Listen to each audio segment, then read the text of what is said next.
এইদিকে গরম পড়া শুরু হয়ে গেছে আর আমার চুলে ওঠাও প্রবলেমও শুরু হয়ে গেছে।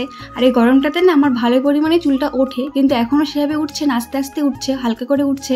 তাই আমি অন্য সময়ের থেকে গরমের দিনে চুলের যত্ন একটু বেশি করে থাকি। তাই জন্য এখন থেকে আমি চুলে যত্ন করা শুরু করে দিয়েছি। আর আমি বাড়িতেই না অনেক রকম হোম রেমেডি ব্যবহার করে থাকি, আর তার মধ্যে থেকে একটা আজকে তোমাদের সঙ্গে শেয়ার করব, জবা ফুলের পাতা ও ফুলের টোনার। এটা বাচ্চা থেকে বয়স্ক সবাই ব্যবহার করতে পারবে। তো হ্যালো এভরিওয়ান, আমি টিয়া। আমার ভিডিওতে নতুন হলে অবশ্যই পাশে থেকো। জবা ফুল এবং পাতা দিয়ে আমি কিভাবে টোনার করি আজকে তোমাদের সঙ্গে সেটাই শেয়ার করব। আর জবা ফুলের পাতায় ফুলের না প্রচুর পরিমাণে উপকারিতা আছে, যা চুলের জন্য খুবই ভালো। চুলের যে ফলিকল থাকে সেটাকে শক্তিশালী করে এবং চুলকে গোড়া থেকে মজবুত করে এবং চুল পড়া কমাতে সাহায্য করে। আর হ্যাঁ, চুলকে কিন্তু ভীষণভাবে সফট অ্যান্ড শাইনও করে। তো জলটা যখন ফুটে উঠবে তখন জবা ফুলের পাতা এবং ফুলগুলোকে দিয়ে 10 থেকে 15 মিনিট ফোটাতে হবে। যখন দেখবি ফুল এবং পাতার কালার চেঞ্জ হয়ে গেছে, মানে ফুল সাদা কালারের, পাতাগুলি বেশি ডার্ক হয়ে গেছে এবং জলের যে কালারটা মানে টোনারের যে কালারটা একদম রচায়ের মতো হয়ে গেছে, তখন বুঝতে হবে এটা একদম কমপ্লিট হয়ে গেছে। এরপরে যখন টোনারটা ঠান্ডা হয়ে যাবে তখন স্প্রে বোতলে ঢেলে সেটা ব্যবহার করতে হবে। পাতা আর ফুলটা যে থাকবে সেটাকে না ফেলে প্যাক হিসেবে ব্যবহার করতে পারবে। এই প্যাকটা কিন্তু একদম ন্যাচারাল কন্ডিশনারের মতো কাজ করবে।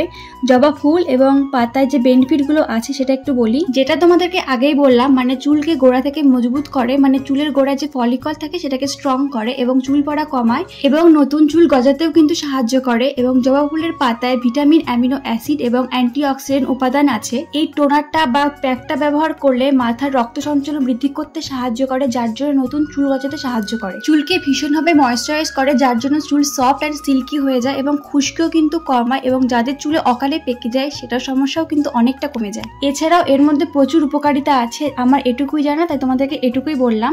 আর এই টোনারটা যখন ব্যবহার করবে তখন চুলটাকে ভালো করে না আঁচড়ে নেবে। আমি এটাই করে থাকি, মানে ওই চুলের যে গিটটা থাকে সেটাকে ভালো করে ছাড়িয়ে নিই, তারপরে আমি ব্যবহার করে থাকি। আমি না চুলের যে কোনো কিছু অ্যাপ্লাই করার আগে চুলটাকে ভালো করে আঁচড়ে নিই, এতে চুলের মানে গিট থাকে না আর চুল উঠেও না। আর আমি যেখানে স্প্রে বোতলটা ব্যবহার করছি এটা না কলিনের বোতল, কেউ কিছু ভেবো না, কারণ আমি এটাতে ব্যবহার করে থাকি। এটা ব্যবহার করতে আমার ভালো লাগে, মানে স্প্রে বোতলে জলটা ভালো করে বেরোয় আর কি।